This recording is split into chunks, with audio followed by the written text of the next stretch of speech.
அட ஞான சூன்யமே, இப்படியா போடுவாங்க மியூசிக்கே? இப்படி கொண்டா நான் போடுறேன் பாரு இப்ப மியூசிக்கே. ரெடி ஸ்டார்ட் ராஜா.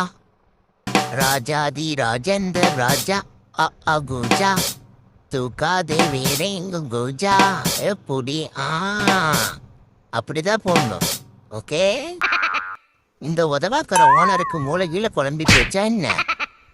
இந்த விளையாட்டு இந்த டயரை வச்சுட்டு போறேன். இதை உதச்சி ட்ரைனிங் எடுத்து நான் ஃபுட்பால் பிளேயராக மாற போறேன். எப்படியோ நமக்கு கொஞ்சம் பொழுது போகுது. ஆட்டுக்குட்டி முட்டைட்டு கோழி குஞ்சி வந்ததென்ன, யானை குஞ்சி சொல்ல கேட்டு பூனை கூட்டி வந்ததுங்க. ஐயோ, இந்த அடங்காப்பிடாரி அடக்க முடியல. எவன்டி ஒன்ன பெத்தான் பெத்தான் பெத்தான் பெத்தான் கையில பிடிச்சா செத்தான் செத்தான் செத்தான் செத்தான். ஐயா, பெயிண்ட் அடிக்கிற பெரியவரை பாக்கில் ஏதாவது சாப்பிட்றதுக்கு ஸ்நாக்ஸ் வச்சிருக்கியாப்பா? அடப்பா, வெறும் பாக்கெட்டோட தான் உட்காந்துருக்கியா? இந்த அனிமல்ஸ்லாம் பார்க்க வரும்போது ஏதாவது ஆகாரம் கொண்டு வரக்கூடாது?